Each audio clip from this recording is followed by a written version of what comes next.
Hi everybody, welcome back to the Film Fan Club's special Halloween coverage. I'm Sam Carrico here to break down another Halloween-related movie. This time it's a little bit more recent. We're talking about the 2016 release, Lights Out.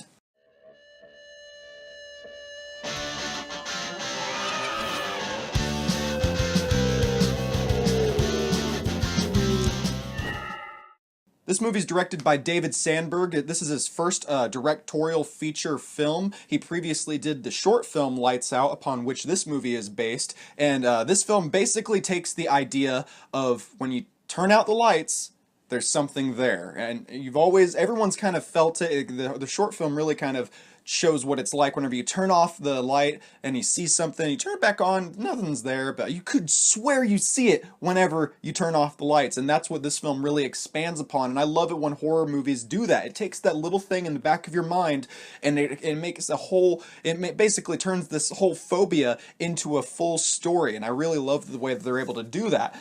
I was wondering, given having seen the short film before I went in to see this full movie, I was wondering how they were going to be able to expand upon it and make it into a 1.5 hour movie. And they do it really well, honestly. They kind of are able to connect the struggles of the main characters, specifically this mom character played by Maria Bello, and tie it to what is causing this entity to show up in these people's lives and wreak havoc. And really, at the core of the story, it's just about her struggles. It's about Maria Bello's struggles and trying to get better mentally.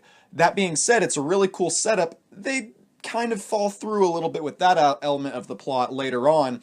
But what I really liked about this film was its creativity. There's so much cool scenes about, so many cool deaths. It's such a cool concept. The way it's shot using split screen, it feels very much so like an instant classic as far as horror films go. This is a really good one because, man, I'm gonna say it, I don't really like horror films that much. I really have a hard time getting me into, because a lot of times they're outright gore fests or they're full of just jump scares, and this film really doesn't have a lot of either. Whenever there is a jump scare, it's like a genuinely frightening change of pace that's, affecting the story, and really there's not really a whole lot of gore and everything. I mean, they just kind of the most you see is just this this ghost that looks ghastly at times whenever you see its full form, which kind of ties into a little bit. The film kind of plays fast and loose with the rules. The idea of, what can you see this thing in light, or does light hurt it? Like, at points in the film, they turn on the light when the creature's around and it just goes away. But then at other times, they like hold down the creature and they shine a light on it, because there has to be some sort of weakness. So like light hurts the ghost. But I thought she just disappeared when the lights are on. So, I mean, the film, it has a couple of problems, like all horror films do. It has a couple problems with that. The ending, the way that this all gets resolved, like I mentioned, it's the ghost itself is tied to Maria Bello's character's mental health, and the way they resolve that aspect of the storyline is very problematic, and it will really have you feeling mixed about it.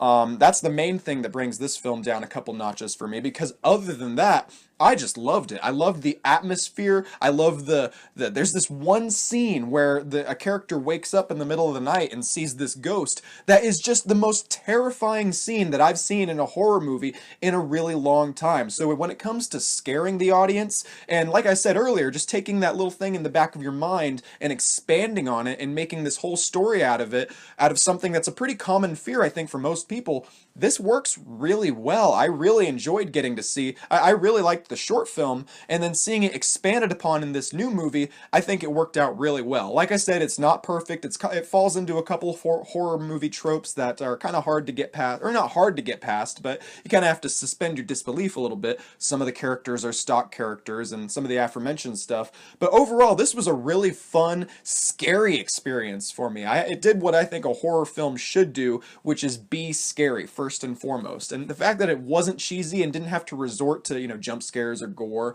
it really impressed me. I'm going to give this movie 7 out of 10.